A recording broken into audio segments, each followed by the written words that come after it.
नमस्कार। आज का वीडियो बहुत महत्वपूर्ण है, खासकर उन लोगों के लिए जो क्लास 8 से ग्रेजुएशन 3rd ईयर तक में पढ़ाई कर रहे हैं या हिंदी साहित्य में रुचि रखते हैं।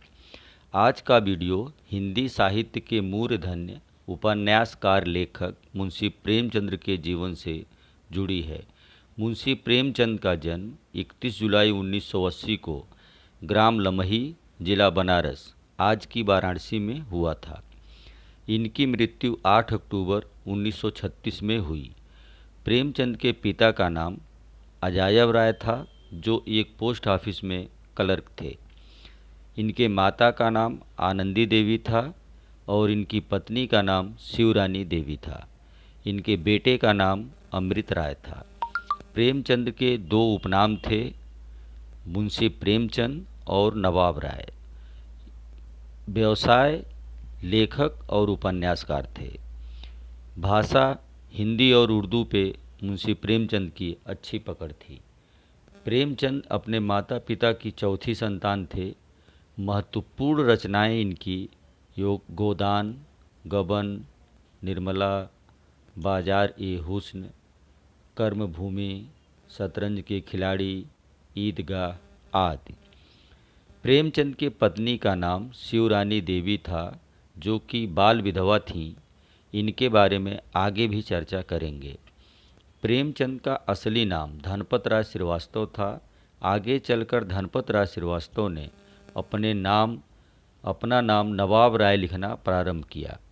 तो ऐसा क्या हुआ कि नवाब राय मुंशी प्रेमचंद बन गए। इसके पीछे एक घटना है जिसका जिक्र करना जरूरी है। 1909 में प्रेमचंद की रचना सोजे वतन पर ब्रिटिश अधिकारियों की नज़र पड़ी और इस रचना को राजद्रोही मानते हुए प्रतिबंधित कर दिया गया।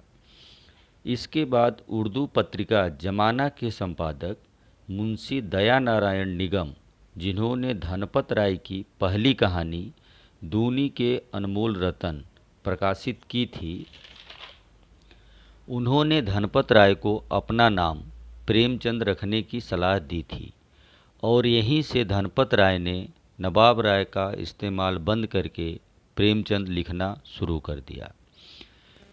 उनके समकालीन लेखकों ने प्रेमचंद की प्रतिभा को देखते हुए उन्हें उपनिषद सम्राट की उपाधि दी थी। प्रेमचंद की 2 शादियां हुई थीं। पहली पत्नी और सौतेली माँ के साथ झगड़ों से प्रेमचंद काफ़ी परेशान रहते थे। झगड़े को लेकर एक बार प्रेमचंद अपनी पत्नी को काफ़ी डांट लगा दी थी, जिससे नाराज होकर उनकी पत्नी फांसी लगाकर मरने की असफल प्रयास किया था। बाद में निराश होकर वे अपनी पिता के पास चली गईं और प्रेमचंद उनको वापस लाने में कोई रुचि नहीं दिखाई। सन 1906 में प्रेमचंद एक बाल विधवा से शादी कर लिए, जिनका नाम शिवरानी देवी था।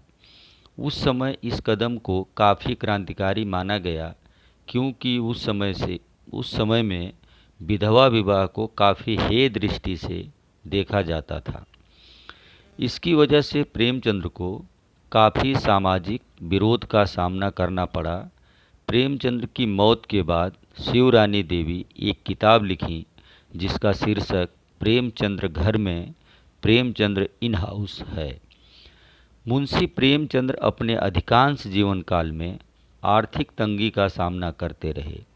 इसी क्रम में हिंदी फिल्म में अपनी किस्मत आजमाने सन 1934 में मुंबई गए और वहां पर अजंता प्रोडक्शन हाउस के लिए एक पटकथा लेखक की नौकरी की थी। मुंबई में प्रेमचंद दादर में रहकर फिल्म मजदूर की पटकथा लिखी।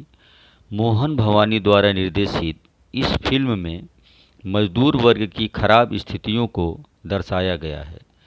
आज आपको जानकर हैरानी होगी कि प्रेमचंद जी एक छोटा सा रोल मजदूर नेता के रूप में किए थे, लेकिन इस फिल्म को बाद में प्रतिबंधित कर दिया गया, क्योंकि इस फिल्म में मजदूरों को मिल मालिकों के खिलाफ माहौल बनाने के लिए प्रेरित किया। 1936 में प्रेमचंद को लखनऊ में प्रगतिशील लेखक संघ के पहले अध्यक्ष के रूप में चुना गया था। प्रेमचंद्र का गोदान उपन्यास उनके अंतिम रचनाओं में एक है। यह उपन्यास एक गरीब किसान और एक गाय पर आधारित है। 1936 में ही प्रेमचंद रचित कफन का प्रकाशन हुआ।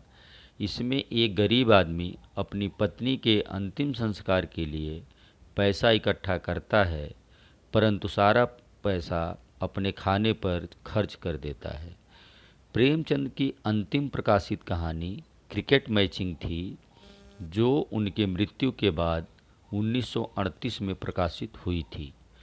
प्रेमचंद इतने महान लेखक और उपन्यासकार होने के बावजूद समकालीन रविन्द्रनाथ टैगोर और इकबाल की तुलना में भारत के बाहर अधिक सराहना नहीं पा सके, क्योंकि प्रेमचंद भारत के बाहर कभी यात्रा नहीं किए। कुल मिलाकर अगर कहा जाए कि प्रेमचंद का जीवन बहुत संघर्षपूर्ण था, तो अतिशयोक्ति नहीं होगी। आज की वीडियो में बस इतना ही। जय हिंद। मिलते हैं अगले वीडियो में। अगर आपको हमारा प्रयास अच्छा लगा है तो हमारा चैनल सब्सक्राइब करें। धन्यवाद।